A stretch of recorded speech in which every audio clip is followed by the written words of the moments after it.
Do not want me to work my notice? Okay, I will not work during my notice, by user Remarkable Youth 504. I had originally posted this in r/malicious compliance where someone suggested I post this in one of the heavier revenge subs. This happened almost 5 years ago. Some details are intentionally vague. This will be a long read, but I promise it would be worth it at the end. I was working in an organization that was super toxic. So much so that we were a revolving door. Most employees stayed only a few months. To counter this, our management put 3 months notice into everyone's contract, including existing employees. It's not strictly illegal where this happened, but very unusual. I believe the idea was to make it harder for employees to find a job outside, as employers didn't usually want to wait for 3 months. However, this didn't work, as people simply quit and waited for a month or two before starting their job hunt. I was there almost 4 years. I needed the money, so I put up with whatever abusive shit was thrown at me. My boss was a guy we'll call Vince, not actual name. Now Vince was not particularly good, but he sometimes respected the fact that I was the most tenured grunt in the organization. Do note that after about 2 years, I was doing a lot of additional work in addition to my official responsibilities, primarily because I was the only one who knew how to do those. Everyone else had already left. This will become important later. Enter Rajesh, not actual name. Rajesh was poached from a somewhat infamous company and was literally flown in from a different continent. He was brought in for strategically improving our division. This was quite strange given our division generated most profits. Within months, Rajesh made the environment even more toxic. He pulled Vince's team under him and got Vince fired, and he actively encouraged us grunts to spy on each other. Rajesh also had it out for me from day one, till date I don't know why. He started making my life more harder than the others. This culminated in him taking me aside and telling me that I was not pulling my weight. Now at this point I was doing quite well in the organization, and I had been doing a lot of additional work critical to our business since only I knew certain systems and processes, see, high attrition above. So I was quite angry. I started looking out. I still wasn't brave enough to quit and start looking. Fortunately I was able to find a job that was willing to wait the 3 months. So it was my turn to take Rajesh aside and tell him I quit. Boy, Rajesh was pissed. He went from denial, "You can't quit," to negotiation, "What if I give you a raise at the year end," to acceptance. Thus I was serving my notice and working away like an honest bee, my usual work and the additional work. At this point I was called by HR and told that Rajesh wanted me gone. The insane part was that they wanted me to pay the company for the 2.5 months shortfall in notice. I obviously refused, then went back and checked the contract. Turns out a notice of less than 3 months could only happen through mutual consent, and the initiating party, company if they wanted me gone sooner, or me if I wanted to leave earlier, had to compensate the other party for the shortfall. The next day, I stopped doing almost all of my work. I logged in and logged out my hours and did jack shit. I stopped doing any additional work I have been doing, and started taking it really slow on my primary job responsibilities. Since no one else understood the details of what I did, I knew it would be really hard for Rajesh or HR to prove I was doing any of this on purpose. Then I sat back with my popcorn. Soon there was a complete meltdown all around. Rajesh would pull me into meetings and scream and try to bully me, and I would say nothing but smirk to his face. Then they tried to have someone else learn the additional work I used to do from me so that they could do what I did. Remember I said earlier how I was the only one who knew some of the old systems and processes? Well, now I claimed I didn't really remember any of them. So obviously there could be no handover. Rajesh could do nothing as none of this had been my responsibility or part of my contract, since the leadership had been only too happy to see me do this for free. Soon my workplace turned into a dumpster fire. The HR/Rajesh smartened up and offered to buy out my notice if I cooperated and helped transition my work. I refused. Then, to twist the knife further, I started having meetings with fellow grunts. Remember, everyone was always a newbie, and encouraging them to leave as well, indirectly, nothing that could implicate me. HR tried to get me to leave twice more, but I ended up serving the full 3 months, remember the mutual consent part. TLDR, boss screws me over and tries to extort me, I start a dumpster fire. My sister doesn't want to free her live-in unpaid maid, so I got her fired, by usermefunny7588. Obligatory backstory, many of you have probably heard of families with strong hierarchy structure, normally with the eldest in the family having the most influence. My family is one of them, except that my parents are drug addicts deadbeats, so my eldest sister, 31F, our entitled mother, raised all 5 of us. She is the boss of the family. She says jump, everyone says how high.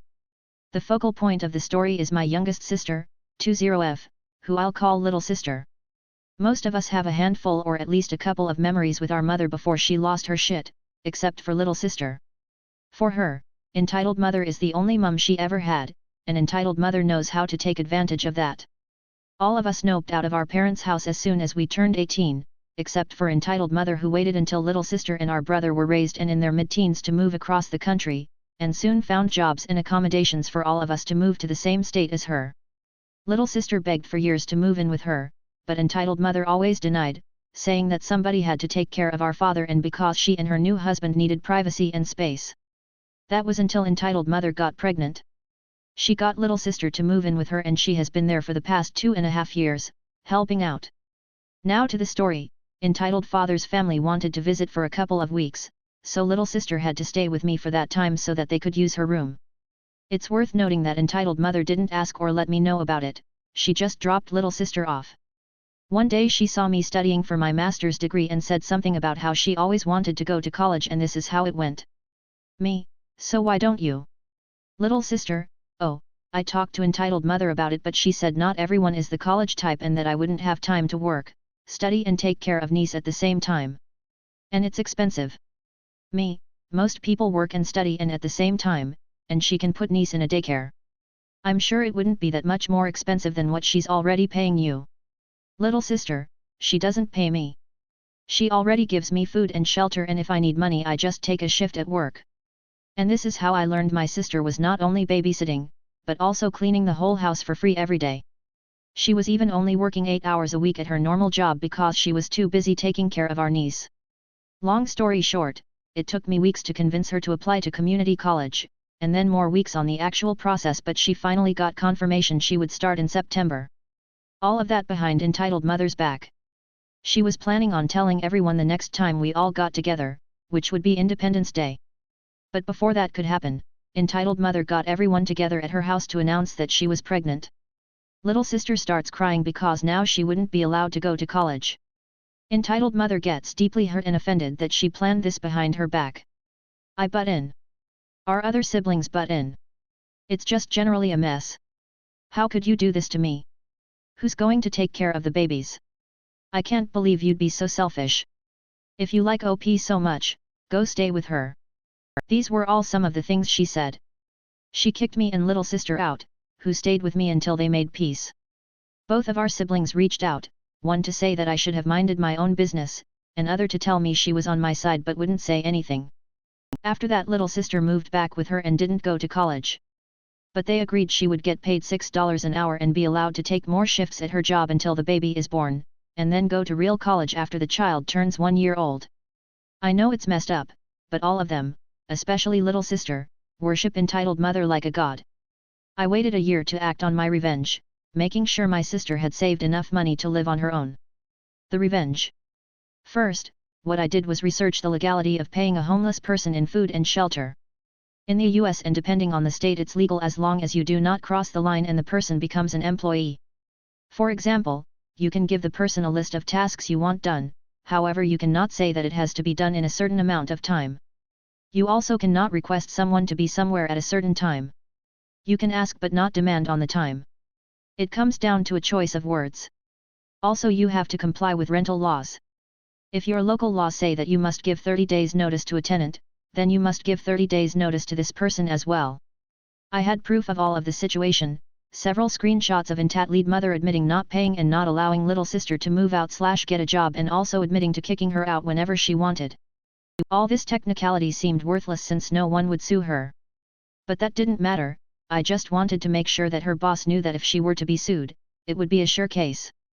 Entitled mother works for a civil rights attorney's office, so discovering she has a literal modern-day slave would probably get her fired. I could have just created a burner email and sent it all to her boss, but then they would explain to her why she's getting fired, and that would get me and little sister in trouble. So what did I do? Entitled mother was always complaining about one of the bosses on her job that hated her and had tried to get her fired for ages. I went to the company site, found the woman, thankfully she was the only Ashley that worked there, found her on Instagram and Facebook. There she had a post tagging her yoga studio. Went to said studio and created my membership. It took a few weeks of trial and error trying to find exactly what class Ashley belonged to, but I finally found her. Then I went to yoga class every Tuesday and Friday at 8 a.m. for months, slowly building a friendship with her. Around 3 months in she asked to follow me on Instagram, and I was already prepared for this scenario, having deleted the few pictures I had with entitled mother.